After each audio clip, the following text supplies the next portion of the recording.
Welcome back everyone. I think we can all agree the Lakers have a very deep and well put together team, though that can often lead to us forgetting about a few of their players. I mean, nobody is forgetting about LeBron James and Anthony Davis, or even a guy like Austin Reeves for that fact, but I don't think that would apply to their rookies, with those two being Jalen Schifino and Maxwell Lewis. Now, they do have a few more rookies who are currently under two-way contracts, but Schifino and Lewis are actually a part of their 15-man roster, which could theoretically give them an opportunity to play if they perform well throughout training camp and preseason. However, it definitely will not be easy for them. Again, the Lakers are a very deep team after all, and with that in mind, I think we need to temper our expectations for them in year number 1.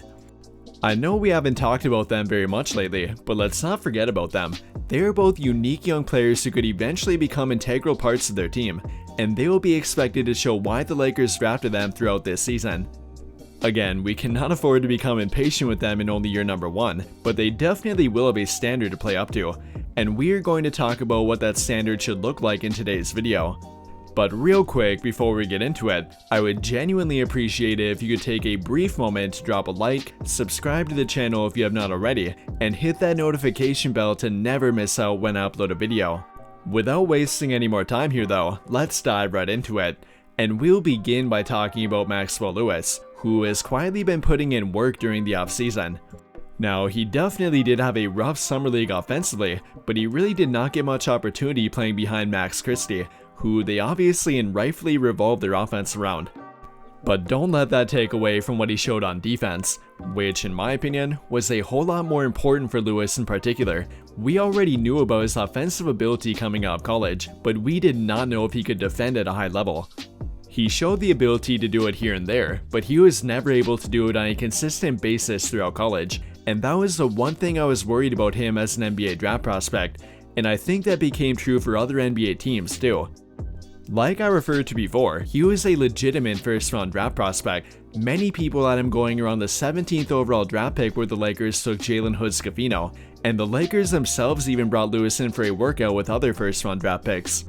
Unfortunately for Maxwell Lewis though, he found himself waiting until the 40th overall draft pick to be taken, which the Lakers were able to take him with after acquiring that draft pick through a trade. And I imagine they were pretty surprised by him still being there. I mean, even with him being a bit disappointing on defense and coming from a mid-major D1 college, I thought he should have been taken earlier. Now, we'll have to wait and see if he makes everyone feel dumb for passing up on him, but I think that he's got a great shot to make it happen. He looked great defensively throughout Summer League, and then he was truly one of the most talented offensive players coming out of the draft. Again, he definitely is a bit raw at the moment, but Maxwell Lewis has all the tools to become a true 3-level scorer. He can get to the rim practically at will, has a very good looking mid-range shot, and then shot over 35% from 3 in over 4 attempts per game throughout college. If we're talking about potential, then he's really got everything you want. He kind of reminds me a little bit of Jalen Brown coming out of college. He's super athletic, has the ability to do pretty much everything on offense, and then could definitely become a factor on defense as well. But in regard to expectations for him, I would like to see him become a valuable two-way player for them this season. Not in the NBA quite yet, but more so with their G League team. Again, I simply don't see him getting playing time beyond their abundance of wing depth. It would take 2 or 3 different injuries before he would get a real opportunity, and knowing that, he will be spending a majority, if not all of his time with the South Bay Lakers. And I'm looking for him to put up around 15 points, shoot around 35+% from 3, and then become a consistent wing defender for them. And if he's able to do all of that, then I could see him becoming a role player for their big league team next season.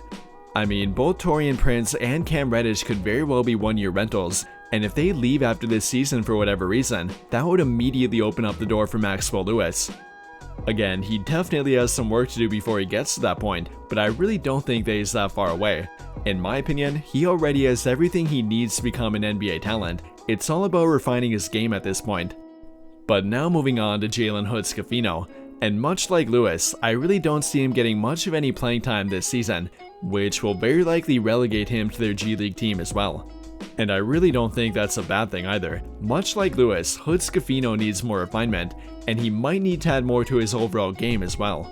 If we're talking about offense, I think he needs to become not only a better 3-point shooter, but a higher volume one as well. And then I would like to see him add a more reliable floater to his bag as well, neither of which he really has at this current moment. At this point, he's way too reliant on getting to the rim and pulling up from the mid-range. That might have worked in college where defenders were less athletic, but that will become a whole lot more difficult in the NBA. For one, the guys protecting the rim are simply more athletic vertically, but they can also move their feet better as well, and that can often be what takes young point guards a long time to overcome. In order for a point guard to really take advantage of defensive coverages in the modern NBA, they need to have an effective three-point shot and floater, with the three-point shooting obviously being for when defenders go under screens, along with bigs playing a deep drop coverage, and then a floater to make rim protectors come out and guard him during pick and roll plays. I mean, take a guy like Chris Paul for example. He does both of them incredibly well, and it's made him nearly impossible to defend at nearly 39 years old now, and not to mention that the guy is barely 6 feet tall. Now imagine what that could do for a big point guard like Schifino.